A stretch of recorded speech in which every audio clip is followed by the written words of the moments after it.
Hello everyone, welcome to my channel civil signal. और आज हम डिस्कस करने वाले हैं एमपीपीएससी एग्जाम के लिए यूनिट 3, जो न्यू सिलेबस के अकॉर्डिंग है। इसमें इंडियन ज्योग्राफी को ऐड किया गया और वर्ल्ड ज्योग्राफी वाला जो सेक्शन है वो हटा लिया गया है।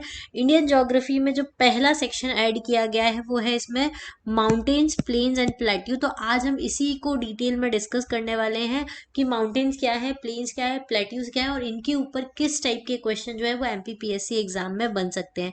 23 जून को एग्जाम है, तो ये वाला जो वीडियो है वो पूरा रिवीजन वीडियो रहेगा, जिसमें आपके सारे माउंटेन्स, सारे प्लेट्यूज और सारे जो प्लेन वाले जो क्वेश्चंस हैं वो उनके ऊपर रिलेटेड जितने क्वेश्चंस आ सकते हैं वो सब आपके रिवाइज हो जाएंगे, जिससे कि आप एग्जाम में अच्छे से परफॉर्म कर सकते हैं। ठीक है, तो वीडियो को एंड तक जरूर देखिएगा। इसके बाद नेक्स्ट वीडियो आएगा जिसमें हम रिवर्स और लेक्स के बारे में डिस्कस करेंगे। एक रिविजन वीडियो है जो आपको एमपीपीएससी एग्जाम के लिए काफी ज्यादा हेल्प करने वाला है। ये पूरा वीडियो जो है वो न्यू सिलेबस के अकॉर्डिंग है। ठीक है, तो वीडियो को एंड तक जरूर देखिए, इससे आपका इंडियन ज्योग्राफी का जो रिवीजन वाला पार्ट है वो पूरा का पूरा फिनिश हो जाएगा। ठीक है, चलिए स्टार्ट करते हैं। Northern mountains, plains and plateaus आज हम डिस्कस करने वाले हैं। तो सबसे पहले हम नॉर्दर्न माउंटेन से स्टार्ट करेंगे। चलिए अब स्टार्ट करते हैं हिमालय से। हिमालय जो है वो हमारे नॉर्दर्न माउंटेन्स है। देखो, ये हमारे इंडिया का मैप है। ठीक है, यहाँ पे ये जो है ये नॉर्दर्न माउंटेन्स है, इसके नीचे नॉर्दर्न प्लेन्स आते हैं। फिर ये वाला जो इंडिया आता है ये पेनिनसुलर पेनिनसुलर इंडिया है। यहाँ पे जो आते हैं ये जो है ये कोस्टल प्लेन्स है। ये वेस्टर्न कोस्टल प्लेन है, ये ईस्टर्न कोस्टल प्लेन है, और ये वाला जो एरिया है ये डेजर्ट एरिया है। तो ये हमारी पूरी इंडिया की ज्योग्राफी है। क्लियर। अब हम आज पढ़ने वाले हैं हिमालय के बारे में। हिमालय से बहुत सारे क्वेश्चंस आते हैं, कहाँ कहाँ पे क्या माउंटेन कॉम्प्लेक्स है, ये सब कुछ पूछा जाता है। तो नॉर्दर्न माउंटेन कॉम्प्लेक्स मतलब हिमालय में कितने तरह के हैं। तो पहले तो ये वाला जो पोर्शन है इसको हम ट्रांस हिमालय बोलते हैं। ठीक है, ये जो हिमालय है वो कहाँ से कहाँ तक फैला हुआ है। तो वेस्ट में नंगा पर्वत से लेके यहाँ पे ईस्ट में नामचा बरवा करके एक प्लेस है, वहां से वहां तक इसका पूरा एक्सटेंड है। ट्रांस हिमालय में ये वाला हिमालय आता है जिसमें काराकोरम, लद्दाख और जास्कर रेंजेस आती हैं।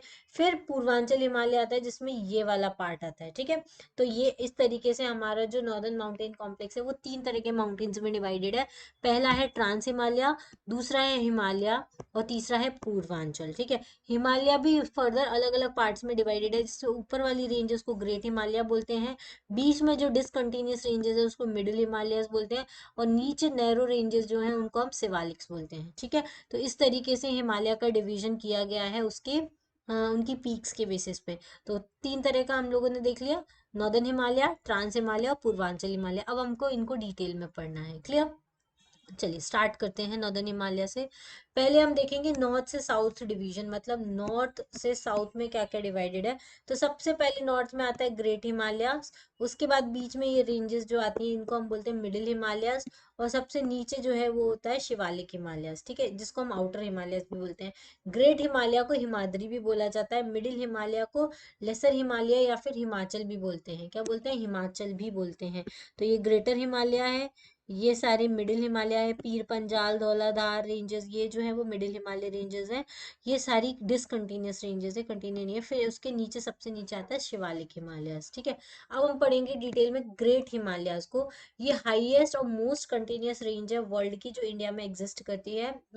ठीक है, नॉर्दर्न हिमालयस के फॉर्म में। ये क्रिस्टलाइन रॉक से मिलकर बना हुआ है। यहाँ पे सारी जो इंपॉर्टेंट पीक्स हैं वो ग्रेटर हिमालयस में ही आते हैं, जैसे माउंट एवरेस्ट हो गया, कंचनजंगा हो गया, मकालू हो गया, धौलागिर हो गया, मंसालू हो गया, अन्नपूर्णा हो गया। ये सारी जो पीक है वो ग्रेट हिमालय में आती है। नंदा देवी हो गया, कामेत हो गया, गुरला, मानदाता हो गया, ये सारी की सारी पीक जो है वो ग्रेट हिमालयाज में आते हैं, क्योंकि इनकी हाईएस्ट और मोस्ट कंटिन्यूअस रेंजेस है। बट आपको एक चीज याद रखनी है, जो माउंट एवरेस्ट है, माउंट एवरेस्ट जो है वो ग्रेट हिमालय की सबसे हाईएस्ट पीक है, जिसकी हाइट है 8848.86 मीटर। लेकिन ये जो रेंज है वो इंडिया में नहीं आती है, ये नेपाल में आती है। ठीक है, वर्ल्ड की हाईएस्ट पीक है लेकिन इंडिया की नहीं है, क्योंकि ये इंडिया में नहीं लाई करती है। ये कहाँ पे लाई करती है? नेपाल में लाई करती है। ठीक है, फिर दूसरा है हमारा मिडिल हिमालयस। मिडिल हिमालयस जिसको हम लेसर हिमालयस भी बोलते हैं, हिमाचल भी बोलते हैं। ये डिसकंटिन्यू रेंज होती है, इनमें डिसकंटिन्यूटी होती है। देखो, यहाँ से लेके ये पीर पंजाल हो गया, धौलाधार हो गया, फिर नाग टिब्बा हो गया, कहाँ है नाग तिब्बा मसूरी, ये रहा। नाग तिब्बा हो गया, ये मसूरी रेंज हो गया, एक सेकंड वाइट ले लेती हूँ। महाभारत लेक हो गया, ठीक है। कुमाऊं हिल्स हो गया, ये यहाँ पे है, ये कुमाऊं हिल्स हो गई, ठीक है। फिर महाभारत रेंजेस हो गई, ये महाभारत रेंजेस है। ये सारी जो ये बनी है ना ब्राउन ब्राउन कलर की, ये सारे मिडिल हिमालयाज हैं। ये डिसकंटिन्यूअस रेंजेस होती है, एकदम सीधी नहीं है। महाभारत रेंज जो है वो नेपाल में आती है, इंडिया में नहीं आती है, लेकिन मिडिल हिमालय का ही पार्ट है। क्लियर। चलिए तीसरी है शिवालिक। शिवालिक सबसे सदर्न मोस्ट रेंज है हिमालय की, जो ये वाली रेंज है शिवालिक। ये क्यों कैसे बनी है, जब अपलिफ्टमेंट हुआ था हिमालय का, तो उसके फुटहिल्स में ये रेंज पाई जाती है, शिवालिक रेंज। ये यहाँ से फ्लूवियल ओरिजिन है, मतलब एलिवाइल फेन्स आपको मिलते हैं। कुआस डिपॉजिट जो है वो जो हिमालयन रिवर्स लाके इकट्ठा करती है, वो इन्हीं शिवालिक रेंजेस में इकट्ठा करती हैं। ये क्लोजर टू ग्रेट हिमालय है इन नेपाल। नेपाल में ये बहुत क्लोज आती है, नेपाल में ये बहुत क्लोज हो जाती है ग्रेट हिमालय के, वहाँ मिडिल हिमालय की रेंजेस नहीं है। और गंडक रिवर के बाद ये डिसअपेयर हो जाती है, मतलब नेपाल में गंडक रिवर जो है उसके बाद ये आपको देखने को नहीं मिलती है। अब गंडक रिवर कहाँ है, ये वाली रिवर जो है ये गंडक रिवर है। इसके बाद आपको शिवालिक नहीं देखने को मिलेगा। शिवालिक सिर्फ यहाँ से यहाँ तक ही है, ठीक है। ये इतनी जो रेंज है ये शिवालिक है, और ये यहाँ पे जाके किससे मिलती है, ग्रेट हिमालय से मिलती है, और इसके बाद ये डिसअपियर हो जाती है। उसके बाद ये नहीं दिखती है शिवालिक हिमालय, ठीक है। उसके बाद फिर कौन सी दिखेगी, पूर्वांचल दिखेगा। क्लियर। चलिए अब हम पढ़ेंगे वेस्टर्न और ईस्टर्न हिमालयाज, ठीक है। वेस्टर्न और ईस्टर्न हिमालयाज मतलब ये वेस्टर्न हिमालयाज है और ये ईस्टर्न हिमालयाज है। अब नॉर्थ वेस्ट एज ये वाली जो है, ये एक्चुअली नॉर्थ वेस्ट एज जो है वो रिलीज हुई थी। रिलीज होने की वजह से जो वेस्टर्न हिमालय है वो स्प्रेड आउट हो चुका है। इसलिए वेस्टर्न हिमालय जो है, ये वेस्ट वाला जो पार्ट है, देखो आपको पता होगा ये ईस्ट होता है, ये वेस्ट होता है, ये नॉर्थ होता है, ये साउथ होता है, ठीक है। तो ये वेस्टर्न वाला पार्ट जो है वो स्प्रेड आउट हो चुका है, इसलिए वेस्टर्न हिमालय जो है वो कैसे हैं, ब्रॉड है। That's why Shivalik gets closer to great Himalayas in the eastern part then in the western part. इस वजह से जैसे जैसे हम आगे बढ़ेंगे तो शिवालिक हिमालय जो है वो ग्रेट हिमालय के पास आता जाएगा, यहाँ पे आके एकदम पास हो जाएगा। यहाँ पे शिवालिक हिमालय काफी दूर है ग्रेटर हिमालय से। सो यहाँ पे ये ब्रॉड है और यहाँ पे एकदम नैरो है, ये चिपक जाएंगे, ठीक है। तो इस वजह से ईस्टर्न पार्ट में आपको शिवालिक देखने को नहीं मिलता है। क्लियर। अब वेस्टर्न और ईस्टर्न हिमालयस को भी रिवर के अकॉर्डिंग डिवाइड किया गया है। अगर हम रिवर के हिसाब से देखें तो वेस्टर्न हिमालय में ये इंडस रिवर है, ये काली रिवर है। इन दोनों के बीच का जो हिमालय है इसको हम वेस्टर्न हिमालय बोलते हैं। और काली रिवर से लेके ब्रह्मपुत्र रिवर तक का ये जो हिमालयन रेंज है इसको हम क्या बोलते हैं, ईस्टर्न हिमालय बोलते हैं। समझ में आए। ये ईस्टर्न हिमालयाज है और ये वेस्टर्न हिमालयाज है, up to Kali river, Indus river से लेके काली रिवर तक वेस्टर्न हिमालयाज है। फिर काली रिवर से लेके ब्रह्मपुत्र रिवर तक का ईस्टर्न हिमालयाज है। ये बहुत इंपॉर्टेंट क्वेश्चन इनसे पूछे जाते हैं। अब डिफरेंसेस क्या है वेस्टर्न और ईस्टर्न हिमालयाज में, तो वेस्टर्न हिमालयाज में ग्रेट हिमालय आता है, मिडिल हिमालय आता है, धौलाधर, पीर पंजाल, कुमाऊं, मसूरी, ये सारी रेंजेस आते हैं। यहाँ पे लोअर और ग्रेजुअल स्लोप है, ज्यादा हाइट नहीं है इनकी। पीक्स आती है इसमें, केटू आ गई, गॉडविन ऑस्टिन आ गई, गसे ब्रूम आ गए, मसे ब्रूम आ गए, ये सारी पीक्स जो है वो आपको वेस्टर्न हिमालयस में देखने को मिलती है। Located on the higher latitude, colder है, ठीक है। हायर लैटिट्यूड्स पर है, देखो हायर लैटिट्यूड में तो आपको पता होगा, आपने वर्ल्ड मैप पढ़ा होगा। तो यहाँ तो आता है हमारा tropic of cancer. Tropic of cancer के बाद ये हायर लैटिट्यूड पे, मतलब ये टेम्परेट रीजन के साइड जा रहा है, इस वजह से ये जो एरिया होता है वो कोल्डर होता है, ठीक है। कूलर एरिया है, यहाँ पे कोल्डर एरिया है। Don't act as a barrier for north west monsoon, drier. ये जो नॉर्थ वेस्ट मानसून है उसके लिए बैरियर की तरह काम नहीं करता है, इस वजह से ये एरिया जो है वो ड्राई रहता है। कैसे काम नहीं करता है, देखो सेकंड में बताती हूँ। ये साउथ वेस्ट मानसून है, यहाँ से नॉर्थ ईस्ट मानसून आता है। फिर यहाँ से नॉर्थ वेस्ट मानसून आता है, इनके लिए बैरियर की तरह काम नहीं करता है। इस वजह से ये विंड्स जो है वो निकल जाती है और ये वाला जो एरिया है वो ड्राई रहता है। तो जो नॉर्थ वेस्ट विंड्स आती है ना उनके लिए ये मतलब ये एरिया जो है वो कैसा रहता है, ड्रायर रहता है, ठीक है। अब ईस्टर्न हिमालयाज क्या है, ये ग्रेटर हिमालयाज है प्लस शिवालिक्स जो है, शिवालिक्स तो यहाँ खत्म हो जाते हैं, इनको ग्रेटर हिमालयाज को ईस्टर्न हिमालयाज बोलते हैं। मिडिल हिमालयाज में इसमें नेपाल हिमालय आता है, जिसमें दुधवा रेंज, मूरी रेंज, चूड़िया रेंज। नॉर्थ ईस्ट हिमालयाज में दाफला, मिरी, अबोर, मिश्मी, ये सारी रेंजेस आती है। देखो मैं आपको बताती हूँ एक फोटो में, एक सेकेंड, ये रे अबोर, मिश्मी, ये रे, ये सारी रेंजेस हैं। एक सेकेंड वेट कीजिएगा। देखो यहाँ पे दिख रही होगी आपको Abor hills, Miri hills, Dafla hills, Mikir hills, ठीक है। ये सारी जो रेंजेस है वो किस में आती है, ईस्टर्न हिमालयस की रेंजेस में आती है। क्लियर। चलिए, इसके बाद आता है हायर और स्टीप सडन स्लोप्स है। जो ईस्टर्न हिमालयस है उनकी जो पीक्स है वो भी हायर है, और इसमें स्टीप और सडन स्लोप है। उसके बाद क्योंकि वहाँ पे ग्रेटर हिमालय और शिवालिक भी मर्ज हो जा रहे हैं, तो काफी ज्यादा हाइट उन्होंने गेन की है। फिर यहाँ पे पीक आपको देखने को मिलती है एवरेस्ट, मकालू, अन्नपूर्णा, धौलागिरी, ये सारी हाईएस्ट पीक है। और ये लोकेटेड है लोअर लैटिट्यूड पे, इस वजह से वार्मर रहते हैं। देखो लोअर लैटिट्यूड्स पे किस तरीके से, ये देखो, अरे किधर गया, एक सेकंड,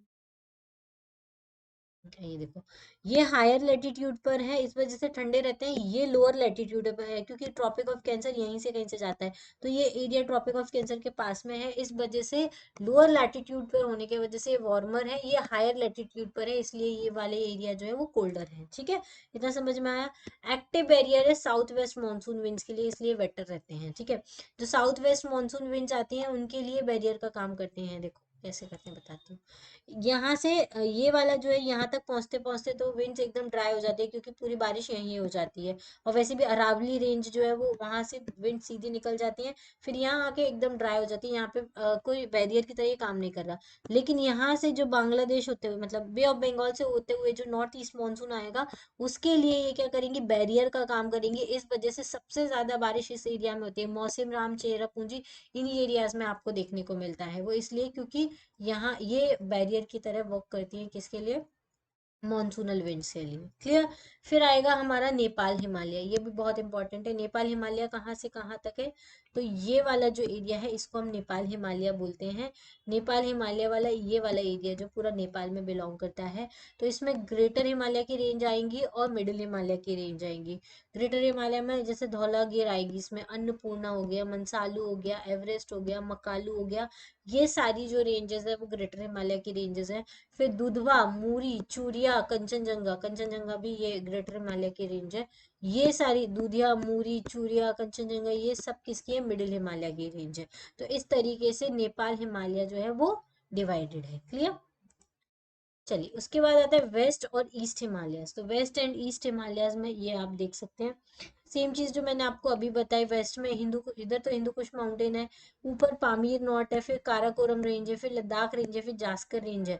उसके बाद हमारा ग्रेट हिमालय शुरू होता है, फिर मिडिल हिमालय और फिर शिवालिक है। ठीक है, फिर यहाँ पे कैलाश पर्वत रेंज है, यहाँ पे कामेत है, नंदा देवी है। ठीक है, ये ग्रेट हिमालय में यहाँ माउंट एवरेस्ट है, ये माउंट एवरेस्ट इंडिया में नहीं करता, बिलोंग कंचनजंगा है। ठीक है, फिर यहाँ पे नामचा बारवा है। ठीक है, नामचा बारवा जो मैंने आपको बताया कि लास्ट यहाँ तक फैला हुआ है।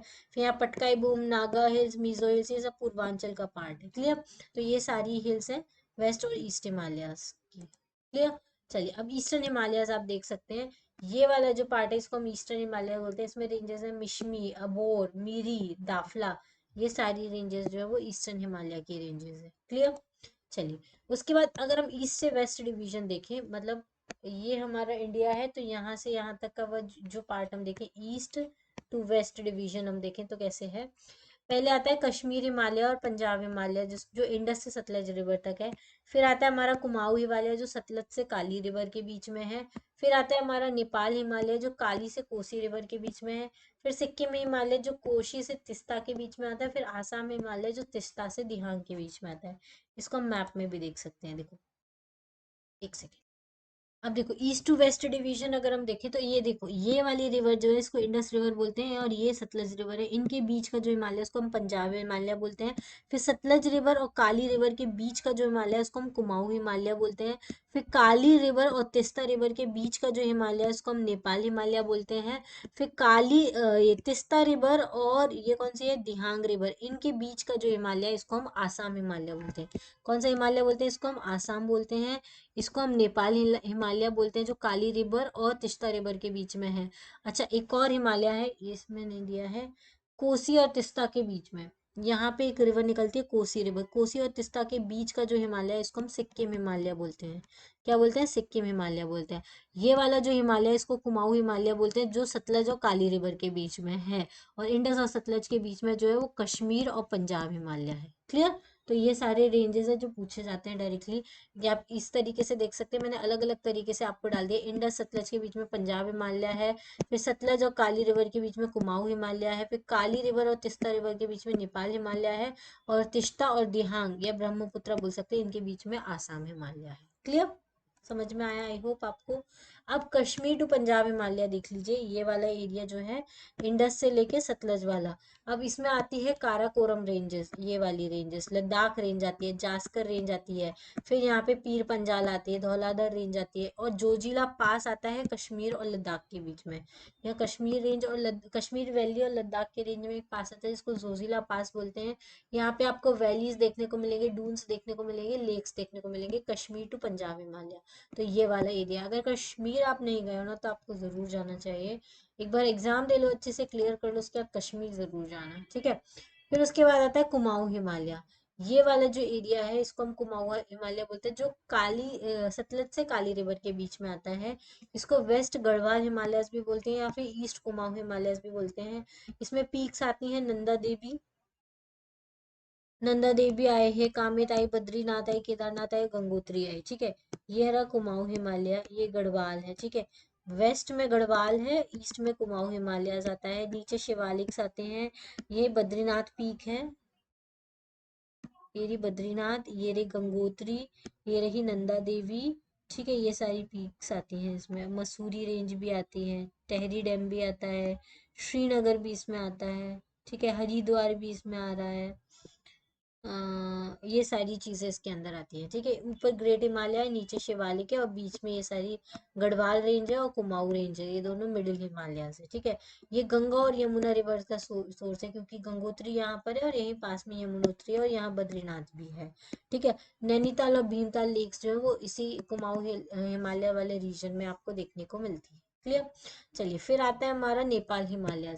नेपाल हिमालय कहाँ आता है? तो नेपाल हिमालय आता है काली रिवर और तिस्ता रिवर के बीच में। तो ये टॉलेस्ट सेक्शन है ऑफ हिमालयाज है, इसमें सबसे हाईएस्ट पीक जो है वो आपको देखने को मिलती है कहाँ पे? नेपाल हिमालय में। इवन जो माउंट एवरेस्ट है वो highest peak of the world, वो भी आपको नेपाल हिमालयाज में देखने को मिलेगी। यहाँ पे ग्रेट हिमालय की बहुत इंपॉर्टेंट पीक्स हैं, जैसे धौलागिर हो गई, अन्नपूर्णा हो गई, ठीक है, एक सेकेंड, मंसालू हो गई, गणेश हिमालय हो गई, पगमा हो गई, फिर गुरु शिखर हो गई, चोयू हो गई, एवरेस्ट एंड लाहौद से भी इसको बोलते हैं, मकालू रेंज हो गई, कंचनजंगा हो गई। ये सारी इंपॉर्टेंट जो ग्रेट हिमालय की पीक है वो नेपाल में है। और एक वैली है जो बहुत फेमस है जिसको हम काठमांडू वैली बोलते हैं, ठीक है, वो नेपाल में बिलोंग करती है, ठीक है। चलो उसके बाद आता है हमारा सिक्किम हिमालय। सिक्किम हिमालय जो है वो कौन सी रिवर के बीच में? कोसी रिवर और तिस्ता रिवर के बीच में है। इसकी इंपॉर्टेंट पीक है कंचनजंगा, इसमें कंचनजंगा पीक आती है। क्लियर, तिस्ता जो है वो कंचनजंगा के पास में ही ओरिजिनेट होती है। इसमें जलिपला पास आता है जो ट्राई जंक्शन है इंडिया, चाइना और भूटान का। एक बार इसमें डोकलाम वाला जो ट्राई जंक्शन इशू हुआ था वो इसी पास पे बिलोंग करता है, जिसको हम जलिपला पास बोलते हैं, जहाँ पे ट्राई जंक्शन इंडिया का ये इंडिया है, यहाँ चाइना है और ये भूटान है, ये तीनों यहाँ पर है, इसलिए इसका ट्राई जंक्शन है, जिसको हम डोकलाम भी बोलते हैं या जलिपला पास भी बोलते हैं। क्लियर, चलिए नेक्स्ट है हमारा आसाम हिमालय। ये हिमालय जो है वो नैरोअर है। कैसे हैं? नैरो है। ये लेसर हिमालय है close to the great Himalaya. ये लेसर हिमालय मतलब क्या होता है? मिडिल हिमालयस हैं जो ग्रेटर हिमालय के एकदम पास में आ चुके हैं, ठीक है। यहाँ पे पीक्स आपको देखने को मिलेगी, ये देखो नामचा बरवा, यहाँ पे है नामचा, ठीक है, नामचा बरवा देखने को मिलेगी, कूला कांगरी आपको देखने को मिलेगी। ये सारी जो पीक्स हैं वो आपको इस एरिया में देखने को मिलेगी, कूला कांगरी, नामचा बरवा। यहाँ पे बंगाल दुआर्स है, यहाँ पे कहीं है बंगाल दुआर्स है, ठीक है। दीपू पास है जो किसका ट्राई जंक्शन है? इंडिया, चाइना और म्यांमार का पास है, ठीक है। यहाँ म्यांमार आता है, इस वाले एरिया में म्यांमार आता है। तो दीफू पास जो है वो म्यांमार का, चाइना का और इंडिया का ट्राई जंक्शन है। ऐसे डोकला मतलब जलेपला पास जो है वो किसका था? इंडिया, चाइना और भूटान का था। क्लियर, अबोर, मिश्मी, मिरी, दाफला, ये सारी रेंजेस आती हैं, ये जो पूर्वांचल हिमालय का पार्ट है। क्लियर, चलो नेक्स्ट क्वेश्चन एंड आंसर पूछा जाता है। Nanda Devi peaks forms part of, Nanda Devi किस हिमालय का पार्ट है? आसाम का, कुमाऊं का, नेपाल का, या फिर पंजाब हिमालय का? तो नंदा देवी जो है वो कहाँ आती है? स्टार्टिंग में ही आती है, उत्तराखंड में आती है, उत्तराखंड में आती है, इस वजह से ये कुमाऊं हिमालय का पार्ट है। अभी हमने देखा था कुमाऊं हिमालय में ही नंदा देवी थी, ये रही नंदा देवी, ठीक है। तो कुमाऊं हिमालय में आते हैं। तो मैप को बहुत अच्छे से स्टडी करना है, इस टाइप के क्वेश्चंस आपसे पूछे जा सकते हैं। अब हिमालय का क्या इंपॉर्टेंस है ये आपको देखना है। पहले तो हिमालय जो है वो हमारे इंडिया के एकदम नॉर्थ वाले पार्ट में, ये वाले पार्ट में, यहाँ पे। अब यहाँ पे है, इस वजह से जो पोलार विंड्स आती हैं, साइबेरियन विंड्स आती है, कोल्ड साइबेरियन विंड्स, उनको इंडिया में एंटर होने से रोक लेता है, जिसकी वजह से इंडिया में चिलिंग इफेक्ट नहीं पड़ता। फ्रीजिंग कोल्ड विंटर्स हमारे इंडिया में नहीं आते हैं। अगर हिमालयस नहीं होता तो तिब्बत नहीं होता, तिब्बत नहीं होता तो रेनफॉल नहीं होता, रेनफॉल नहीं होता तो इंडिया क्या होता? डेजर्ट होता। किसकी तरह? सऊदी अरेबिया की तरह, ठीक है। तो हिमालय जो है वो क्या करता है? South tropical westerly jet stream जो है उसको दो ब्रांचेस में डिवाइड कर देता है, जिसकी वजह से विंटर रेन होती है। विंटर रेन होने की वजह से पंजाब वाले एरिया में बारिश होती है विंटर में भी, उसकी वजह से सिट्रस फ्रूट्स का कल्टीवेशन होता है। ये सोर्स है पेरिनियल रिवर का, जिसकी पेरिनियल रिवर मतलब जो सालों साल फ्लो करती रहती है। गंगा, यमुना, अलकनंदा, मंदाकिनी, ये सारी रिवर जो है वो हिमालय से निकलती हैं, जो हमारी पूरी इंडिया को क्या करती है? वाटर सप्लाई करने का काम करती है। और इसकी वजह से प्लेन बने, नॉर्दर्न प्लेन जो बहुत ही फर्टाइल है, क्योंकि वो एल्यूवियल सॉइल के डिपॉजिट होने से बनी है। फॉरेस्ट वेल्थ अच्छा है। ग्रेट हिमालय नेशनल पार्क है जिसमें यूनिक बायोडाइवर्सिटी आपको देखने को मिलती है। मिनरल्स में कोल है, कोल कौन से? एंथ्रेसाइट कोल है एट कालाकोट। निकल है, कॉपर है, लेड है, जिंक है, गोल्ड है और सिल्वर है। Most of them can't be exploited due to the adverse geo condition. अधिकतर जो है वो एक्सप्लॉइटेड है क्योंकि जियो कंडीशंस कैसी है? बहुत ज़्यादा एडवर्स जियो कंडीशन है हिमालयस की, क्योंकि हिमालय का टेरेन बहुत टफ है, बहुत ज़्यादा ठंडी पड़ती है वहाँ पे और एकदम टफ टेरेन है। इस वजह से हिमालय पे जाना बहुत ज़्यादा डेंजरस होता है। अब क्वेश्चन आंसर देख लेते हैं। एक क्वेश्चन है, if there were no Himalayan range what would have been the most likely geographical impact on India? अगर हिमालय नहीं होता तो इंडिया के ऊपर क्या इम्पैक्ट पड़ता? तो पहला, much of the country would experience the cold wave from Siberia. ये एकदम सही है। अगर हिमालय नहीं होता तो नॉर्थ की जो कोल्ड विंड्स हैं वो इंडिया तक पहुंच जाती है, क्योंकि जैसे चाइना में पहुंचती है, क्योंकि चाइना में कोई हिमालय नहीं है जो नॉर्थ साइबेरियन विंड्स को रोक सके, पर इंडिया में हिमालय है तो इंडिया तक नहीं पहुंचती है। Indo Gangetic plain would be devoid of such extensive alluvial soil. अगर हिमालय नहीं होता तो इतनी अच्छी रिवर्स नहीं होती, रिवर्स नहीं आती तो एल्यूवियल डिपॉजिट नहीं लेकर आती, डिपॉजिट लेकर नहीं आती तो गैंगेटिक प्लेन नहीं बनते, जिसके जो बहुत ही फर्टाइल है। तीसरा, the pattern of monsoon would be different from what it is present. Obviously क्योंकि हिमालय नहीं होता तो टिबेट नहीं होता, टिबेट नहीं होता तो लो प्रेशर जोन नहीं बनेगा, लो प्रेशर जोन नहीं बनेगा तो मानसून अट्रैक्ट नहीं होगा, तो इस वजह से मानसून का पैटर्न भी अलग होता है। कौन सा स्टेटमेंट करेक्ट है? तो तीनों ही स्टेटमेंट करेक्ट है, तो D option is the correct answer. 1, 2 and 3 all are correct. Clear? चलो अब एक लास्ट टॉपिक देखेंगे हम हिमालय के बारे में, जो है ट्रांस हिमालयस। अब ट्रांस हिमालय जो है वो immediately north of the great Himalayas, ये जो ग्रेट हिमालयस है इसके इमीडिएटली नॉर्थ में यहाँ पे ट्रांस हिमालयस आते हैं। मोस्ट ऑफ देम जो ट्रांस हिमालयस हैं वो तिब्बत में लाइज करते हैं। सबसे नॉर्थ में आता है काराकोरम, फिर आता है लद्दाख रेंज, फिर आती है जास्कर, फिर कैलाश रेंज आती है। देखो ये काराकोरम है, देखो व्हाइट पेन से दिखाते हैं, ये काराकोरम रेंज है, फिर इसके नीचे लद्दाख रेंज है, फिर ये जास्कर रेंज है और ये कैलाश रेंज है। ये वाली जो रेंज है इसको कैलाश रेंज बोलते हैं। ये सारे ट्रांस हिमालय के पार्ट है और इसका एलिवेशन जो है वो 3000 मीटर है। कितना एलिवेशन इसका? 3000 मीटर इसकी हाइट है, ठीक है। ज्यादा हाइट नहीं है, 3000 मीटर आपकी हाइट। सबसे ज्यादा हाइट जो है वो ग्रेटर हिमालय के 8000 के भी ऊपर पहुंच जाती है, तो ज्यादा हाइट नहीं है ट्रांस हिमालय की, काफी कम है, ठीक है। तो इसके बाद अब हम देखते हैं,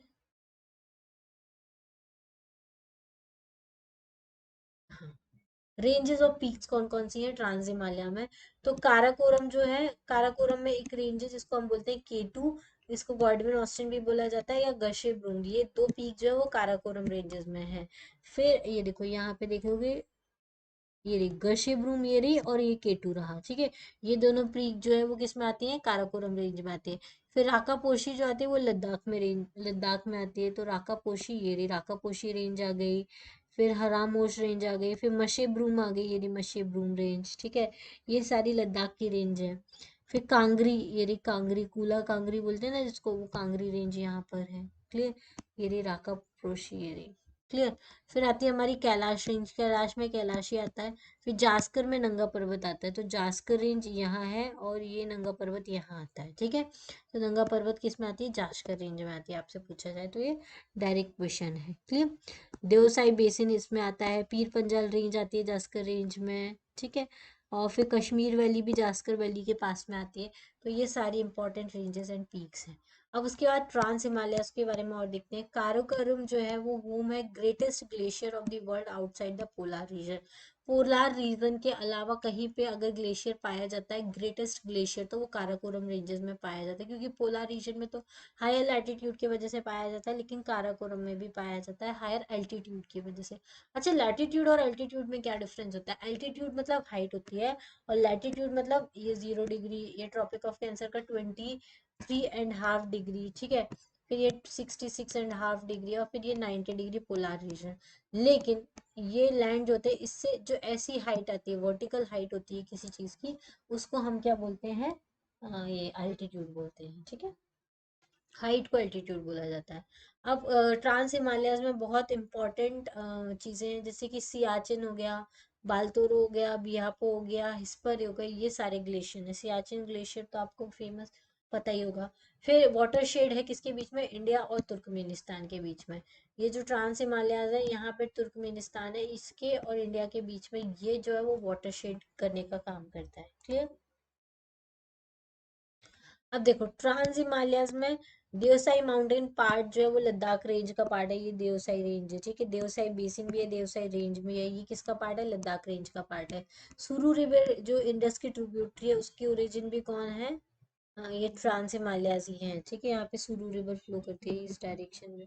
फिर कैलाश रेंज जो है वो ऑफशूट है लद्दाख रेंज की, लद्दाख रेंज के ऑफशूट है, हाँ, ये काराकोरम। इंडस रिवर जो है,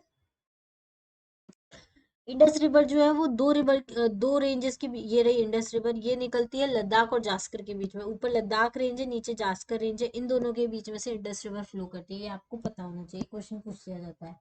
फिर आता है हमारा पूर्वांचल हिमालय। ये जो ईस्टर्न हिमालय है, इसी को हम पूर्वांचल हिमालय बोलते हैं। ये सेम मतलब हिमालय की तरह ही है। इसकी जो इम्पोर्टेंट हिल्स है, ये रही पटकाई बूम हो गई, नागा हिल्स हो गई, मिजो हिल्स हो गई, मणिपुरी हिल्स हो गई, यहाँ पर है, ठीक है। ये सारी जो है ये किसके अंदर आती हैं, ईस्टर्न हिमालयस के अंदर आती हैं। क्लियर। नामचा बरवा यहाँ पर है, ये ग्रेटेस्ट हिमालय की लास्ट पीक है। एलिवेशन जो है वो डिक्रीज होता जाता है फ्रॉम नॉर्थ टू साउथ, जैसे जैसे हम नॉर्थ से साउथ की तरफ जाएंगे। यहाँ नॉर्थ, ये नॉर्थ वाला पार्ट है, ये साउथ वाला पार्ट है। तो जब नॉर्थ से साउथ की तरफ जाते हैं तो हिल्स का जो एलिवेशन है वो डिक्रीज होता जाएगा। साउथ में कम एलिवेशन वाली चीजें हैं और नॉर्थ में ज्यादा एलिवेशन वाली हैं। माउंटेन्स में पटकाई बूम जो है ये बॉर्डर बनाता है किसके बीच में, अरुणाचल प्रदेश और म्यांमार के बीच में। नागा हिल्स की हाईएस्ट पीक कौन सी है, माउंट सारामती, ये पूछ लिया जाता है। माउंट सारामती जो है वो हाईएस्ट पीक है, और ये वाटर शेड है किसके बीच में, इंडिया और म्यांमार के बीच में। फिर आती है मणिपुरी हिल्स। अच्छा, ऐसे याद ना हो कौन मणिपुरी पहले आता है, मिजो पहले आता है, तो आप एक ट्रिक होती है, नमामि, ऐसे याद रख सकते हैं। नागा हिल्स, मणिपुर हिल और मीसो हिल्स, ठीक है। तो मणिपुरी हिल्स में बॉर्डर जो है वो मणिपुर और म्यांमार के बीच में आता है। मणिपुरी हिल्स जो मणिपुर और म्यांमार के बीच में आता है।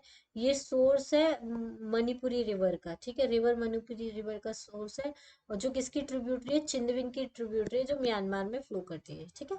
तो मणिपुर और म्यांमार के बीच में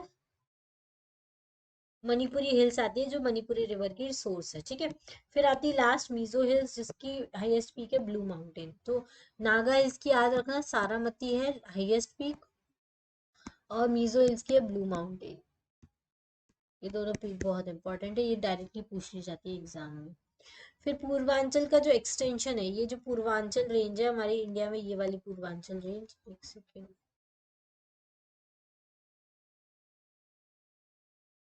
ये वाली जो पूर्वांचल रेंज, ये पूर्वांचल हिमालय जो है, इसी का एक्सटेंशन कौन सा है, अराकन योमा। ये जो अराकन योमा है वो इसी का एक्सटेंशन है, म्यांमार में है अराकन योमा, और वो फर्दर एक्सटेंड हुई है, और वही जो है आगे जाके अंडमान निकोबार आइलैंड्स बने हैं, ठीक है। तो पूर्वांचल का एक्सटेंशन अराकनियोमा है, म्यांमार में है, और अंडमान निकोबार आइलैंड जो है वो भी पूर्वांचल का ही एक्सटेंशन है। क्लियर। चलिए, अब हम पढ़ते हैं नॉर्दर्न प्लेन्स के बारे में। ये हमारे नॉर्दर्न माउंटेन्स खत्म हो गए, जिसमें हमने हिमालय के सारे एस्पेक्ट्स देख लिए। ट्रांस हिमालयस देख लिया, पूर्वांचल हिमालयस देख लिया, नॉर्दर्न हिमालयस देख लिया, जिसमें ग्रेटर हिमालय, मिडिल हिमालय, शिवालिक देख लिया। फिर ईस्ट टू वेस्ट डिवीजन भी हमने देख लिया, पंजाब हिमालय, कुमाऊं हिमालय, नेपाल हिमालयस और आसाम हिमालयस। अब हम पढ़ेंगे नॉर्दर्न प्लेन्स के बारे में। यहाँ तक जो है वो नॉर्दर्न माउंटेन्स है, यहाँ तक जो है वो नॉर्दर्न माउंटेन्स है।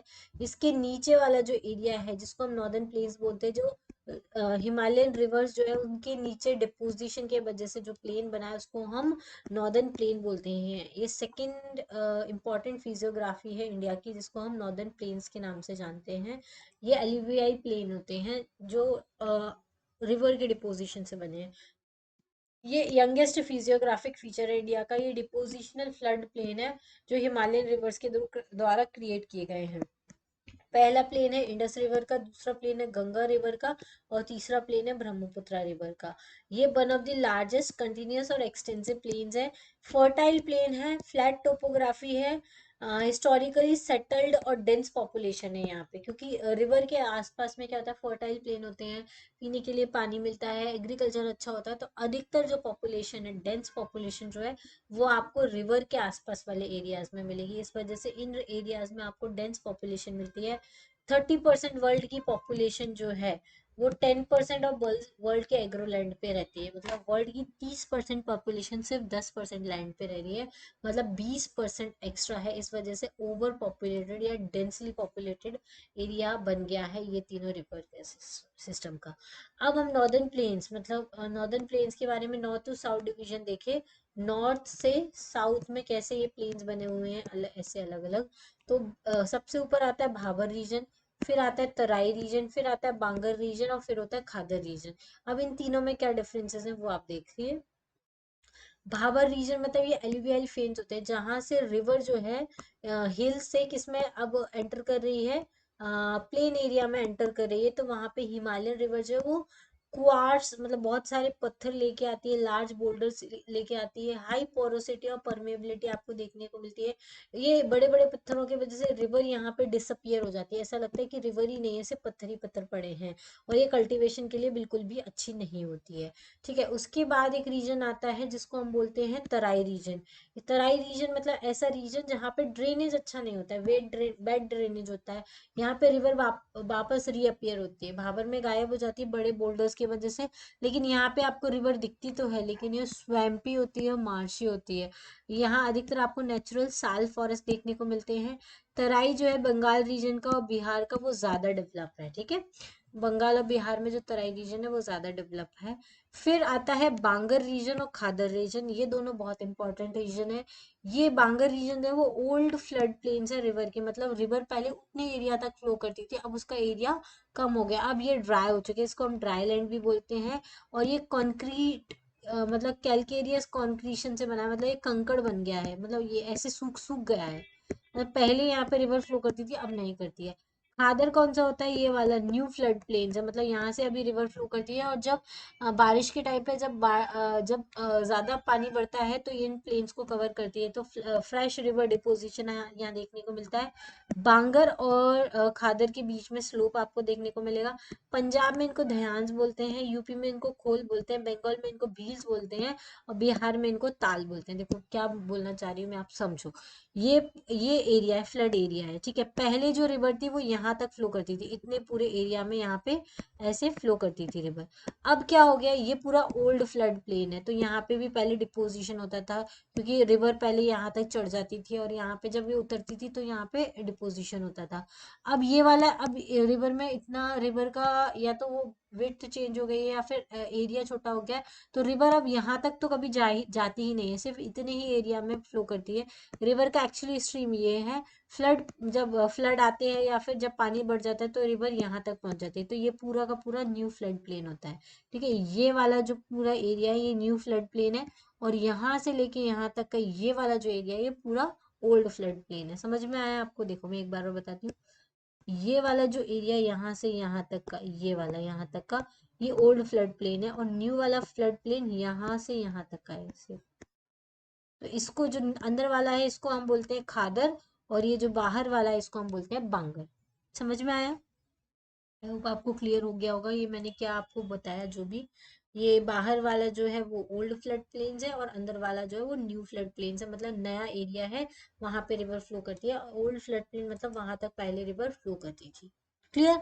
अब हम देखेंगे नॉर्दर्न प्लेन्स के बारे में। अगर हम ईस्ट टू वेस्ट डिवीजन देखें नॉर्दर्न प्लेन्स का, नॉर्दर्न प्लेन्स है तो देखो नॉर्दर्न प्लेन्स में, तो यहाँ पे आते हैं राजस्थान प्लेन्स, फिर यहाँ आते हैं पंजाब प्लेन्स, फिर यहाँ आते हैं गैंगेटिक प्लेन्स, और यहाँ आते हैं आसाम प्लेन्स। ठीक है, राजस्थान प्लेन इंडस में, इंडस के अंदर आते हैं, पंजाब प्लेन्स भी इंडस के अंदर आते हैं, गंगा प्लेन्स गंगा के अंदर आते हैं, आसाम प्लेन्स जो है वो ब्रह्मपुत्र रिवर के अंदर आते हैं। क्लियर? चलिए नेक्स्ट आगे देखें। अब देखो डेजर्ट क्यों होता है राजस्थान में, तो ट्रॉपिकल डेजर्ट पाया जाता है क्योंकि अरावली की जो डायरेक्शन है वो इस डायरेक्शन में है, और हमारी साउथ वेस्ट मॉनसूनल विंड्स भी इस डायरेक्शन में आती है। तो इनके लिए बैरियर, अगर ये अरावली रेंज इस डायरेक्शन में होती तो राजस्थान डेजर्ट नहीं होता, लेकिन अरावली इस रेंज में, तो सारी हवाएं जो है वो सीधी निकल जाती हैं यहाँ पे। इसको बैरियर नहीं है, बैरियर नहीं है तो बारिश नहीं होती है। इस वजह से जो ऑफशोर ट्रेड विंड्स हैं, लोकल अरावली पैरेलल पड़ती है उनके, इस वजह से कोई ओरोग्राफिक रेनफॉल आपको देखने को नहीं मिलता। सॉइल तो फर्टाइल है लेकिन मॉइस्चर की डेफिशिएंसी है, इसके वजह से कल्टीवेबल जो है उसको क्लेम नहीं किया जा सकता, क्योंकि कल्टीवेशन हो ही नहीं पाता, बारिश नहीं है इस वजह से। फिर गैंगेटिक प्लेन जो है वो, गैंगेटिक प्लेन को भी 3 पार्ट में डिवाइड किया गया है। पहला जिस जहाँ ऊपर रिवर फ्लो करती है उसको हम अपर गैंगेटिक प्लेन्स बोलते हैं, फिर नीचे आती है तो उसको मिडिल गैंगेटिक प्लेन्स बोलते हैं, और एकदम नीचे जब वो मर्ज करने वाली होती है किसमें, सी में, बे ऑफ बंगाल में, तो उसको हम बोलते हैं लोअर गैंगेटिक प्लेन। क्लियर? तो अपर गैंगेटिक प्लेन में क्या है, ये वाला जो पार्ट है, अपर गैंगेटिक प्लेन का एरिया निकलता है यमुना से लेके ये यहाँ पे घाघर, ये जो घाघर है यहाँ तक का, ये घाघर जहाँ तक फ्लो करती है, ये वाला जो ये एरिया है इसको हम अपर गंगा प्लेन बोलते हैं, इसको रोहिलखंड प्लेन्स भी बोलते हैं, इसको सैंडी डिपॉजिट्स भी बोलते हैं। क्लियर? फिर आता है मिडिल गंगा प्लेन, ये वाला जो प्लेन है ये कोसी प्लेन है, कोसी, ये जो रिवर है कोसी रिवर, तो दिख रही होगी ये वाली रिवर, ये देखो ये कोसी रिवर है। ठीक है, तो ये कोसी रिवर का प्लेन है, इसको मिडिल गंगा प्लेन बोलते हैं। इसको मगध भी बोला जाता है, क्या बोलते हैं इसको, मगध भी बोला जाता है, अवध भी बोला जाता है, अंगा प्लेन भी बोला जाता है इसको। ये फ्लड प्रोन है, यहाँ पे रिवर जो है, कोसी रिवर जो है वो अपना कोर्स शिफ्ट करती रहती है, क्योंकि क्या होता है ये बहुत हाई स्लोप से आती है कोसी रिवर, इसके वजह से बहुत ज्यादा हाई सिल्टेशन लेके आती है, तो बहुत जल्दी इसका फ्लड प्लेन भर जाता है, तो ये अपना रिवर कोर्स चेंज करती रहती है। ठीक है, ये हो गया, मिडिल हो गया हमारा। अब आता है हमारा लोअर गंगा प्लेन, जो लोअर गंगा प्लेन है, जब गंगा वेस्ट बंगाल में एंटर कर जाती है, सुंदरबन डेल्टा फॉर्म करती है, ये लो लैंड होते हैं, ऑलमोस्ट सी लेवल पे हैं। इनको सागर आइलैंड्स भी बोला जाता है, लोथियन आइलैंड भी बोला जाता है, या फिर बंगाल टाइगर भी बोला जाता है। इसके बाद जो गंगा है वो वेस्ट बंगाल में एंटर करके सुंदर डेल्टा बना के किसमें मर्ज हो जाती है, बे ऑफ बंगाल में मर्ज हो जाती है। ठीक है, अब आते हैं हमारे आसाम प्लेस देखते हैं। ब्रह्मपुत्र जो है वो लार्जेस्ट रिवर ऑफ इंडिया है, मतलब आप बोलोगे गंगा है मैम, ब्रह्मपुत्र कैसे हो गई, गंगा जो है वो लॉन्गेस्ट रिवर है, उसकी लेंथ ज्यादा है, लेकिन वॉल्यूम ऑफ वाटर जो है वो ब्रह्मपुत्र रिवर में ज्यादा है। तो ब्रह्मपुत्र रिवर जो है वो मानसरोवर लेक से निकलती है, ऐसा दिहांग रिवर इंडिया में एंटर करती है, फिर एक दो ट्रिब्यूटरी इसमें मिलती हैं, और उसके बाद ये जो रिवर है वो अरुणाचल आसाम में जाके कैसे क्या बन जाती है, ब्रह्मपुत्र रिवर बन जाती है। रिवर कोर्स जो है वो नैरो है, बहुत सारी स्ट्रीम फ्लो होती है, इस वजह से ये फ्लड प्रोन है। ठीक है, बहुत ज्यादा फ्लड इसमें आने की पॉसिबिलिटी रहती है। फिर हम देखेंगे आसाम प्लेन्स। अब आसाम प्लेन में जो स्ट्रीम है वो फ्लो करती है, स्विफ्ट फ्लोइंग होती है फ्रॉम एलुवियल फिल्म, जैसे मानस है, सुबह देखो ये वाली जो रिवर है ये देखो, ये निकल रही है, ये मानस है, ये सुबनश्री, ये सब किस में मिल रही है जाके, ब्रह्मपुत्र रिवर में मिल रही है। ये दिहांग है, ये लोहित रिवर है। ठीक है, ये दिहांग लोहित रिवर ये सब ब्रह्मपुत्र की ट्रिब्यूटरी हैं। नॉर्थ से ये मिल रही है, मानस मिल रही है, सुबनश्री मिल रही है। ठीक है, साउथ से कौन कौन सी मिल रही है, दिहांग मिल रही है, लोहित मिल रही है, धनश्री मिल रही है, ये धानश्री है, फिर और ये कपिली रिवर मिल रही है। ये सब जो है ये नॉर्थ और साउथ ट्रिब्यूटरी है किसकी, ब्रह्मपुत्र की। तो याद रखना, नॉर्थ से मानस और सुबनश्री मिलती है, राइट से दिहांग मिलती है, लोहित मिलती है, धानश्री मिलती है और कपिली रिवर मिलती है। ठीक है, ये सब किसकी ट्रिब्यूटरी है? ब्रह्मपुत्र रिवर की ट्रिब्यूटरी है। ठीक है, तो इसी के साथ हमारा ये जो नॉर्दर्न प्लेन्स है वो खत्म होता है। इसके बाद मैं आपको एक बॉर्डर वाला भी मैंने इंक्लूड किया है कि कौन सी कंट्री के साथ कौन सा बॉर्डर बनाती है। तो पाकिस्तान के साथ हमारा लाइन ऑफ कंट्रोल है। क्या है? पाकिस्तान के साथ हमारा लाइन ऑफ कंट्रोल है। अफगानिस्तान के साथ हमारी दुरंद लाइन है। ठीक है, फिर लाइन ऑफ एक्चुअल कंट्रोल है ना, जो है एलएसी जिसको बोलते हैं, ये चाइना के साथ है, दो जगह पर है, एक तो भूटान वाली साइड में है और एक यहाँ ऊपर वाली साइड में है।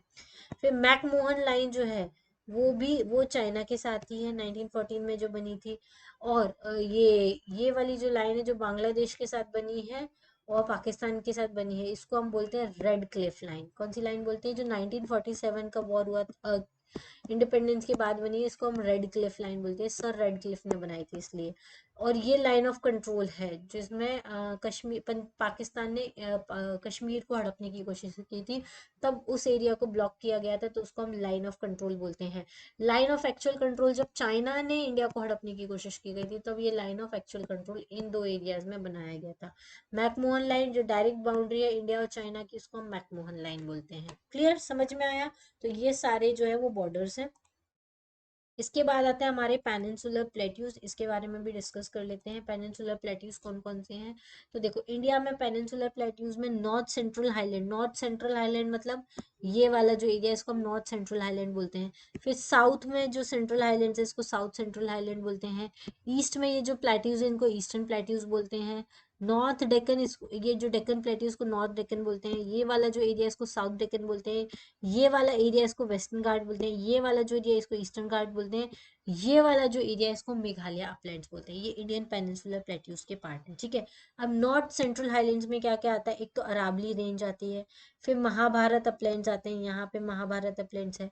फिर यहाँ मध्य भारत का पठार आता है और यहाँ पे जो है वो बुंदेलखंड पठार आता है, बुंदेलखंड प्लेट्यू भी बोल सकते हैं इसको, वो आता है। क्लियर? फिर साउथ सेंट्रल हाईलैंड में क्या आते हैं? विंध्यन रेंज आती है, ये विंध्यन रेंज है। इसके जस्ट नीचे आपको मालवा प्लेट्यू देखने को मिलेगा और विंध्या और सतपुरा के बीच में से नर्मदा रिवर निकलती है जिसको हम नर्मदा वैली बोलते हैं। ये साउथ सेंट्रल हाईलैंड में आता है। क्लियर? इतना समझ में आया आपको? उसके बाद आता है हमारा साउथ सेंट्रल हाईलैंड्स हो गए। उसके बाद अब हमारा आता है ईस्टर्न प्लेट्यू। ये वाला जो एरिया है इसको ईस्टर्न प्लेट्यू बोलते हैं। इसमें देखो, इसमें ये बघेलखंड है, फिर आता है गरजाट हिल्स आते हैं, फिर राजमहल हिल्स आते हैं यहाँ पे, फिर महानदी रिवर फ्लो करती है तो महानदी बेसिन है यहाँ पे, ये महानदी बेसिन है। फिर महानदी बेसिन के पास में एक रीजन है जिसको हम दंडकारण्य रीजन बोलते हैं। और ये वाला जो एरिया है इसको हम छोटा नागपुर प्लेट्यू बोलते हैं। ठीक है, तो ये सारे जो है वो ईस्टर्न प्लेट्यू का पार्ट है। क्लियर? अब डेक्कन ट्रैप्स में क्या क्या आता है? ये डेक्कन प्लेट्यू है, इसके डेक्कन ट्रैप्स में क्या आता है?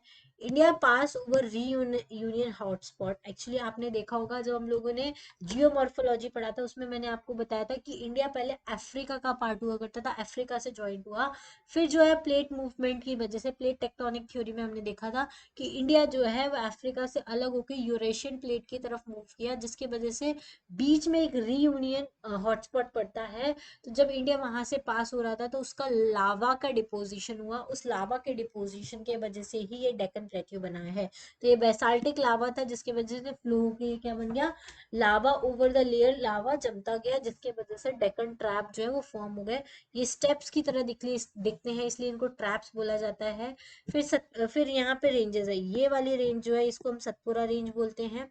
सतपुरा रेंज में 4 रेंजेस है, कौन कौन की? राजपीपला, महादेव, मैकाल रेंज और ये अमरकंटक प्लेट्यू। अगर आपने एमपीपीएससी की तैयारी की होगी तो आपको ये रेंज अच्छे से पता होगी, क्योंकि एमपी की ज्योग्राफी में ये बहुत ज्यादा कवर की जाती है। राजपीपला, ग्वालीगढ़, महादेव, मैकाल और अमरकंटक प्लेट्यू रेंजेस। ठीक है, फिर नीचे यहाँ पर ये आता है, ये होता है महाराष्ट्र प्लेट्यू। कौन सा प्लेट्यू है? महाराष्ट्र प्लेट्यू है। ठीक। फिर सतपुरा रेंजेस आप देख लीजिए, देखो ये सतपुरा रेंजेस कौन कौन सी है? सतपुरा रेंजेस में ये गुजरात में आती है राजपीपला, महाराष्ट्र में आती है ग्वालीगढ़, एमपी में आती है महादेव और मैकाल जो है वो छत्तीसगढ़ में आती है। इनकी जो हाईएस्ट पीक है वो है धूपगढ़, नॉट धूनगढ़, ये धूपगढ़ पीक है। ठीक है, धूपगढ़ गलत लिखा गया, धूपगढ़ पीक है जो महादेव महादेव रेंजेस है उनकी उनका पार्ट है, उसका हम धूपगढ़ बोलते हैं, जिसमें कि पचमढ़ी आता है। लोग पचमढ़ी घूमने जाते हैं ना, वो वहाँ का हिल स्टेशन जो है वो कौन सा है, धूपगढ़ है। ठीक है, तो ये किससे बनी है, फोल्ड माउंटेन है आर्कियन एज के, देन उसके बाद फॉल्टिंग हो गई है, इस वजह से ये अलग अलग पीक्स में डिवाइडेड हो गई है। और हाईएस्ट पीक मैंने आपको बता दी, धूपगढ़ इसकी हाईएस्ट पीक है।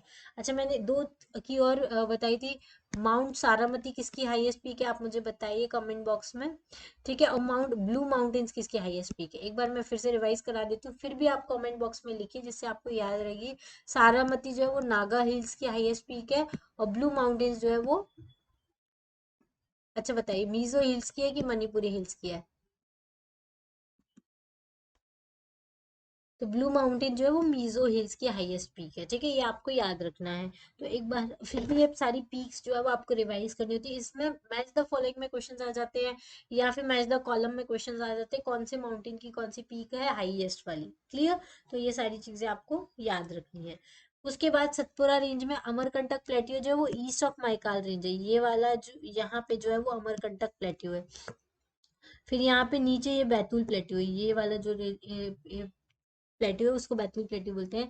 नर्मदा रिवर और सोन रिवर जो कि गंगा की ट्रिब्यूटरी है, अच्छा सोन रिवर जो है वो गंगा की ट्रिब्यूटरी है, ऐसे जाके मिलती है गंगा में, यमुना की ट्रिब्यूटरी नहीं है, याद रखना। तो दोनों ही रिवर अमरकंटक से निकलते हैं, नर्मदा भी और सोन रिवर भी। फिर ये जो बैतूल प्लेट्यू है नीचे, ये महादेव ये साउथ ऑफ महादेव हिल्स है, जब महादेव हिल्स है ना उसके साउथ में बिलोंग करता है। ये तापी रिवर, पेंच रिवर, वेनगंगा रिवर, इनकी सबका सोर्स है, जिसमें से तापी रिवर जो है वो नर्मदा रिवर के साथ इधर वेस्ट में गिरती है, बाकी पेंच रिवर, वेनगंगा रिवर ये सब गोदावरी की ट्रिब्यूटरी है जो इधर जाके गिर जाती है। ठीक है, समझ में आया। उसके बाद आता है हमारे वेस्टर्न घाट्स और ईस्टर्न घाट्स। तो वेस्टर्न घाट ये वाला पार्ट है। ठीक है, इसमें वेस्टर्न घाट में क्या क्या आता है, गुजरात आता है, महाराष्ट्र आता है, गोवा आता है, ये गोवा भी आता है, फिर कर्नाटक आता है, तमिलनाडु आता है और केरल आता है। ठीक है, ये सारे पार्ट जो है वो वेस्टर्न घाट में आते हैं। इसमें हिल्स कौन कौन सी आती है, तो अजंता हिल है, सतमाला हिल्स है, बालाघाट है, हरिश्चंद्र है, ये सारी हिल्स वेस्टर्न घाट में आती है। इनकी जो वेस्टर्न घाट है,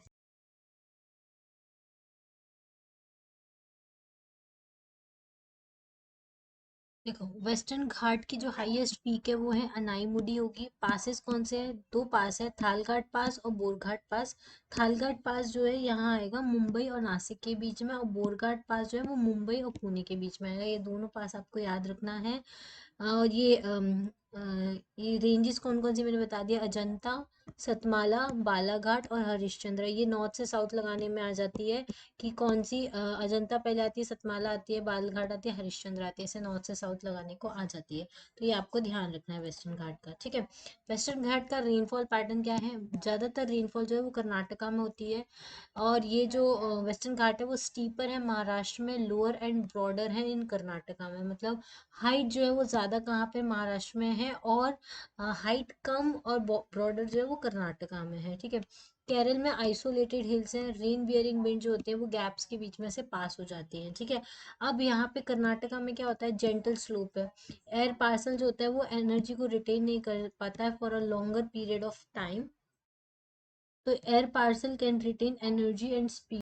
ठीक है, तो allowing cloud droplets to grow and precipitate as rainfall. तो जो एयर पार्सल है वो जेंटल स्लोप होने की वजह से कर्नाटका में क्या कर देते हैं, रेनफॉल कर देते हैं। In Karnataka mountains are continue, mountain continuous है, गैप्स नहीं है, जिसकी वजह से क्लाउड्स जो है वो इजीली स्केप नहीं कर पाते लीवर्ड साइड। देखो लीवर्ड साइड क्या होता है, हमने पहले भी कभी कई बार डिस्कस किया होता है, जैसे ये माउंटेन की साइड है, यहाँ से जो रेन बियरिंग विंड्स है वो आ रही हैं, तो इसी साइड में सारी बारिश हो जाएगी इससे टकरा के। ये वाली जो साइड है यहाँ पे बारिश नहीं होगी, तो यहाँ पे सूखा एरिया रहेगा, तो इसको लीवर्ड साइड बोलते हैं। ठीक है, यहाँ बारिश नहीं होगी, तो वेस्टर्न घाट का ये वाला जो ईस्टर्न वाला पार्ट है वो लीवर्ड साइड में आएगा, तो वहां पे बारिश नहीं होती है। ठीक है, लेकिन केरल वाले एरिया में हो जाती है, क्योंकि केरल में डिसकंटिन्यूस रेंजेस है, तो उसके वजह से क्लाउड्स जो है वो पास कर जाते हैं।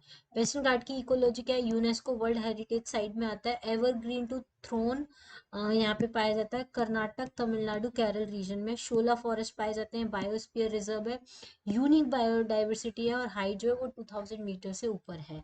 स्टंटेड ट्रॉपिकल माउंटेन फॉरेस्ट आपको देखने को मिलता है, यहाँ पे स्टंटेड ट्रॉपिकल माउंटेन फॉरेस्ट देखने को मिलता है वेस्टर्न घाट में। ठीक है। अब वेस्टर्न घाट में ये कर्नाटक, केरल और तमिलनाडु वाला, ये वाला जो रीजन है कर्नाटक, केरल, तमिलनाडु वाला रीजन, कर्नाटका में बांदीपुर नेशनल पार्क है, केरल में वायनाड नेशनल पार्क है और तमिलनाडु में मुदुमलाई नेशनल पार्क है। ये तीनों नेशनल पार्क है लाइन से। लार्जेस्ट पॉपुलेशन है लेपर्ड्स की, वो यहाँ पे कर्नाटका में देखने को मिलती है। लेपर्ड्स, टाइगर्स और वाइल्ड डॉग्स तीनों यहाँ पे देखने को मिलते हैं। फिर तमिलनाडु में टी और कॉफी ग्रो की जाती है। कर्नाटका में रबर, कॉफी और केशू का प्लांटेशन किया जाता है और केरला में स्पाइसेस का किया जाता है। अलग अलग किया जाता है। तमिलनाडु में टी और कॉफी का किया जाता है, कर्नाटका में टी का नहीं किया जाता, रबर का, कॉफी का और केशू का प्लांटेशन किया जाता है और केरला में स्पाइसेस का प्लांटेशन किया जाता है। ठीक है, ये चीज आपको ध्यान रखनी है। क्लियर। अब उसके बाद आता है हमारे ईस्टर्न घाट्स। ये वाला जो पार्ट है इसको हम ईस्टर्न घाट्स बोलते हैं। ये डिसकंटिन्यूस रेंजेस हैं। वेस्टर्न घाट्स इनकी हाइट कम होती है। इसको हम नॉर्दर्न सरकास, नल्लामल्ला, पालकोंडा, जावादी, शेब्रोई, ये हिल्स हैं यहाँ पर। यहाँ पर है पहले नॉर्दर्न सरकास, ठीक है। फिर यहाँ आता है ये नल्लामल्ला, फिर आता है पालकोंडा, फिर आता है जवादी हिल्स और फिर आता है शेब्रोई हिल। हाईएस्ट पीक जो है ईस्टर्न घाट की वो कौन सी है? महेंद्रगिरी है। ठीक है, ये आपको याद रखना है। उसके बाद ईस्टर्न घाट्स में कौन सी सॉइल पाई जाती है? तो लेटेराइट सॉइल पाई जाती है। यहाँ पे बॉक्साइट के डिपॉजिट्स हैं। कहाँ पे? मलईगिरी में। यहाँ मलईगिरी है। फिर नियमगिरी है यहाँ पे, ठीक है। फिर है बाफलाई माली, तो यहाँ बाफलाई माली है। और पंचमपट माली, तो यहाँ पंचमपट माली है। पॉस्को प्लांट मतलब नियमगिरी में लगता है। नियमगिरी कहाँ पर है? यहाँ पे। यहाँ पे पॉक्सो का प्लांट लगता है। पॉस्को का प्लांट लगता है, नॉट पॉक्सो का। पॉस्को का प्लांट लगता है। तो ये बहुत इंपॉर्टेंट है, ठीक है। चलो, नेक्स्ट है सदर्न हिल कॉम्प्लेक्स। साउथ में हिल कॉम्प्लेक्स क्या क्या है? तो जो साउथ है कहाँ के? वेस्टर्न घाट का, but geologically not part of the western Ghat और द ईस्टर्न घाट। मतलब वेस्टर्न घाट और ईस्टर्न घाट यहाँ खत्म होता है और ईस्टर्न घाट यहाँ खत्म होता है। ये बीच वाला जो कॉम्प्लेक्स है इसको हम सदर्न कॉम्प्लेक्स बोलते हैं। ये ना ही वेस्टर्न घाट का पार्ट है और ना ही ईस्टर्न घाट का पार्ट है, याद रखना है आपको, ठीक है। ये दोनों वेस्टर्न ईस्टर्न घाट के पार्ट नहीं है। अब इसमें देखो, ये वाली जो हिल है इसको नीलगिरी बोलते हैं। ये वाली जो है इसको अनामलाई बोलते हैं। ये वाली जो हिल है इसको पालिनी हिल बोलते हैं, ये वाली को, और इसको हम कार्डमम हिल्स बोलते हैं। तो नॉर्थ से साउथ लगाने को आ जाता है नीलगिरी, ठीक है, अनामलाई और ये पालिनी हिल्स और कार्डमम हिल। और नीलगिरी वो हिल है जहाँ पे वेस्टर्न घाट और ईस्टर्न घाट मीट करते हैं, ठीक है। तो नीलगिरी हिल जहाँ पे वेस्टर्न घाट और ईस्टर्न घाट मीट करते हैं उसको बोलते हैं। और ये चारों हिल मैंने आपको बता दी हैं, ये पूछी जाती हैं। पहले नीलगिरी आती है, नीलगिरी आती है, यहाँ पालिनी हिल्स आती है, यहाँ पे अनामलाई आती है और नीचे कार्डमम हिल्स आती है, ठीक है। ये केरल है, ये तमिलनाडु है, ठीक है। यहाँ करेकाल है, ये कावारत्ती है, लक्षद्वीप की कैपिटल यहाँ माहे है। ये आपको मैप देख के याद रखना है। क्लियर। चलिए, अब नेक्स्ट है अब हमारा सदर्न कॉम, हाँ ये वाला। इसमें देखो पालघाट गैप आता है किसके बीच में? नीलगिरी हिल्स और अनामलाई हिल्स के बीच में। ये नीलगिरी हिल्स है और ये अनामलाई हिल्स है, इनके बीच का ये जो गैप इसको पालघाट गैप बोलते हैं। फिर शैनकोटा गैप आता है, वो कार्डमम हिल्स के बीच में आता है, ठीक है। अब हिल स्टेशन कौन से है? तो नीलगिरी का जो हिल स्टेशन है वो ऊटी है। अन्नामलाई का जो हिल स्टेशन है उसको मन्नार बोलते हैं। पालिनी हिल्स का जो है वो उसको हम कोडाई कैनाल बोलते हैं। ये तीन, अगर आप केरल ट्रिप पे गए होगे तो आपको पता होगा, हम ऊटी जाते हैं तब नीलगिरी मिलता है, अन्नामलाई में मन्नार मिलता है और कोडाई कैनाल मिलता है पालिनी हिल्स में, ठीक है। तो यहाँ पे आपको पालिनी हिल्स मिलेगा, यहाँ पे आपको कोडाई कैनाल मिलेगा, यहाँ पे आपको ऊटी मिलेगा और यहाँ पे आपको केरल में मुन्नार मिलेगा। मुन्नार बहुत ही ब्यूटीफुल प्लेस है, अगर आप नहीं गए हो तो आपको एक बार जरूर जाना चाहिए वहाँ पे। अब क्वेश्चन पूछ दिया जाता है, which one of the following is correct sequence of hill from the north to south पूछा है। तो कौन सा है आपको पता है, हमने अभी डिस्कस किया था, नल्ला मल्ला, जबादी, नीलगिरी और अनामलाई हिल्स। ये देखो नीलगिरी, अन्नामलाई, ये तो हमको पता है कि नीलगिरी यहाँ आता है, फिर यहाँ अन्नामलाई आता है, या पालिनी हिल्स आता है, या कार्डेमम हिल्स आता है, ठीक है। जवादी तो ऊपर ही आता है, ठीक है, और उसके ऊपर नल्लामल्ला आता है। तो ये थर्ड वाला ऑप्शन जो है वो करेक्ट आंसर है, ठीक है। ये सदर्न हिल कॉम्प्लेक्स है। देखो, ये नल्लामल्ला यहाँ आ गया, ये जवादी आ गया, या नीलगिरी आ गया, या पालिनी आ गया, ये अन्नामलाई है और ये कार्डेमम हिल्स। क्लियर। तो ये हमारे वेस्टर्न घाट और ईस्टर्न घाट जो है वो कंप्लीट हो गए यहाँ पे। इसके बाद इम्पोर्टेंस क्या है पेनिनसुलर प्लेट्यू का, वो भी हम डिस्कस कर लेते हैं। पेनिनसुलर प्लेट्यू जो है वो ओल्डेस्ट और मोस्ट स्टेबल रीजन है हमारी इंडिया का, क्योंकि ये ही रीजन है जो वो पास ऑन हुआ था किसके ऊपर से? हॉटस्पॉट एक्टिविटी जो है रीयूनियन के पास जहाँ से हो रही थी वहां से ये पास हुआ, और ये ही पार्ट जो है वो टकराया था किससे जाके, यूरेशियन प्लेट से जाके टकराया, तब हिमालय जो है अपलिफ्ट हुआ। ये मिनरल्स में काफी ज्यादा रिच है, आयरन, लाइमस्टोन, बॉक्साइट यहाँ पे अच्छा मिलता है। 98% गोंडवाना कोल यहाँ मिलता है। पेनिनसुलर रीजन में रेगूर सॉइल मिलती है जिसको हम ब्लैक सॉइल भी बोलते हैं, जो कॉटन की कल्टीवेशन के लिए और शुगर केन की कल्टीवेशन के लिए बहुत अच्छी होती है। प्लांटेशन जो है वो एग्रीकल्चर हिली एरियाज में प्लांटेशन होता है। Tea, coffee, rubber, spices, cashew, इन सब चीज़ों का प्लांटेशन इस एरिया में बहुत ज़्यादा होता है। ठीक है, तो यहाँ पे हमारी वेस्टर्न घाट, ईस्टर्न घाट, नॉर्दर्न माउंटेन्स और नॉर्दर्न प्लेन्स ये हमारा खत्म हो गया है। ओके, तो इसी के साथ हमारा प्लेन एंड प्लेट्यू और माउंटेन्स वाला सेक्शन खत्म हो चुका है। नेक्स्ट लेक्चर में हम रिवर्स ऑफ इंडिया के बारे में डिटेल में डिस्कस करेंगे। रिवर्स ऑफ इंडिया के बारे में काफ़ी ज़्यादा क्वेश्चंस बनने की संभावना है, क्योंकि एमपी की जो रिवर्स है उनके ऊपर भी क्वेश्चंस आते हैं, और जो रिवर्स है ये स्पेशली मेंशन किया गया है नए सिलेबस में, रिवर्स एंड लेक्स। तो ये जो टॉपिक है इससे क्वेश्चंस आने की काफ़ी ज़्यादा संभावनाएं हैं। तो नेक्स्ट वीडियो में हम ये ज़रूर देखेंगे, इसके बारे में आप ज़रूर देखिएगा। साथ ही में इसकी पीडीएफ आपको चाहिए तो आप civil signal telegram channel join कर लीजिए, वहाँ पे आपको सभी पीडीएफ जो है एफएलटीज की भी, टेस्ट की भी और सारे सब्जेक्ट्स की फ्री में आपको अवेलेबल है, आप उनको जाके चेकआउट कर सकते हैं।